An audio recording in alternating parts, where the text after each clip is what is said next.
নাটকীয় সেমিফাইনালের পর এবার বিশ্বকাপের ফাইনালে আগুন ঝরাতে নামছে আর্জেন্টিনা ও স্পেন। কে তুলবে 2026 সালের বিশ্বকাপ ট্রফি?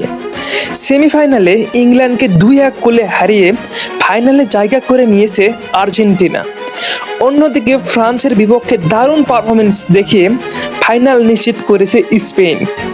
তাই ফুটবল প্রেমীদের চোখ এখন একটা ম্যাচেই, আর্জেন্টিনা বনাম স্পেন।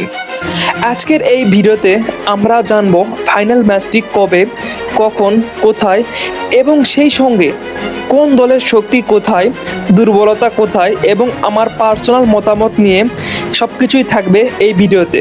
শুরুতেই বলা যাক ফাইনাল ম্যাচটি কবে, কোথায় এবং কত তারিখে অনুষ্ঠিত হবে। ফাইনাল ম্যাচটি 19 তারিখ রাত 1টায়, মানে 20 তারিখ রাত 1টায় শুরু হতে চলেছে।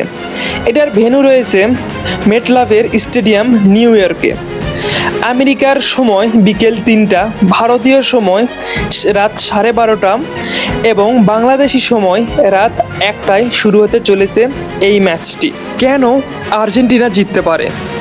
তারা বড় ম্যাচে খুব সুন্দরভাবে চাপমুক্তভাবে খেলে তারা ম্যাচটি ঘুরে নিয়ে যেতে পারে, যা আমরা আগের 4 ম্যাচে দেখেছি।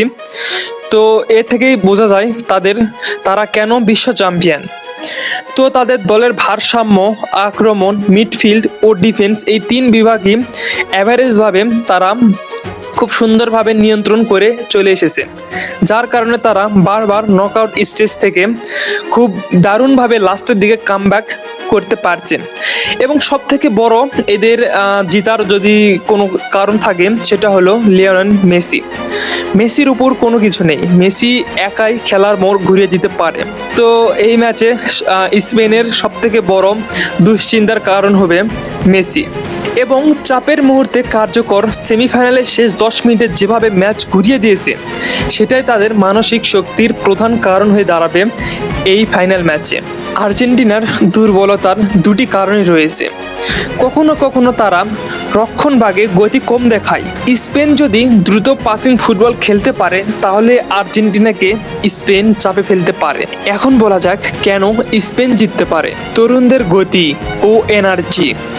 স্পেনের নতুন প্রজন্মের ফুটবলাররা দ্রুতগতির আক্রমণ খুবই ভয়ঙ্কর, বিশেষ করে লামিন ইয়ামালের অ্যাটাকগুলো খুবই ভয়ঙ্কর। বল দখলের খেলা স্পেনের সাধারণত ম্যাচের নিয়ন্ত্রণ নিজেদের কাছে রাখতে পছন্দ করে।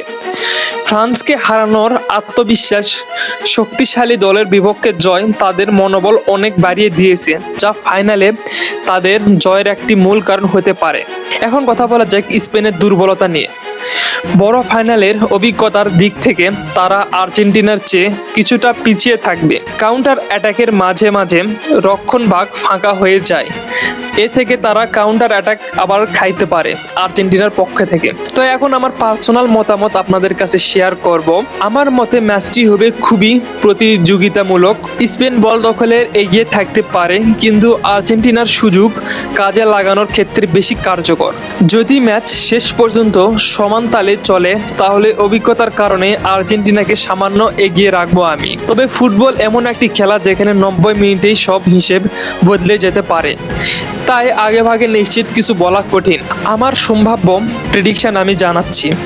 আর্জেন্টিনা সম্ভাব্য 55% আমি এগিয়ে রাখবো এবং 45% বল দখলে এগিয়ে রাখবো স্পেনকে। এখন খেলার ফলাফল আমি 2-1 স্কোর হতে পারে, 2-1 স্কোরে আর্জেন্টিনা উইন হতে পারে। এটা আমার সম্ভাব্য প্রেডিকশন।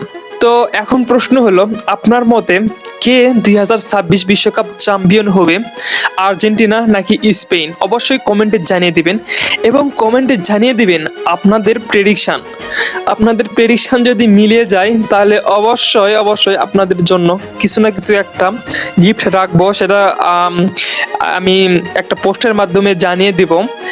তো আর এমন ফুটবল আপডেট, ম্যাচ বিশ্লেষণ ও সময়সূচির ভিডিও পেতে অবশ্যই ভিডিওটিতে লাইক করুন এবং চ্যানেলটি সাবস্ক্রাইব না করে থাকলে অবশ্যই সাবস্ক্রাইব করুন, কারণ এরকম ভিডিও সবার আগে আপনারা যদি পেতে চান, তাহলে অবশ্যই তো সাবস্ক্রাইব করতেই হবে। তো সবাইকে এতক্ষণ দেখার জন্য ধন্যবাদ। সবাই ভালো থাকুন, সুস্থ থাকুন। আল্লাহ হাফেজ।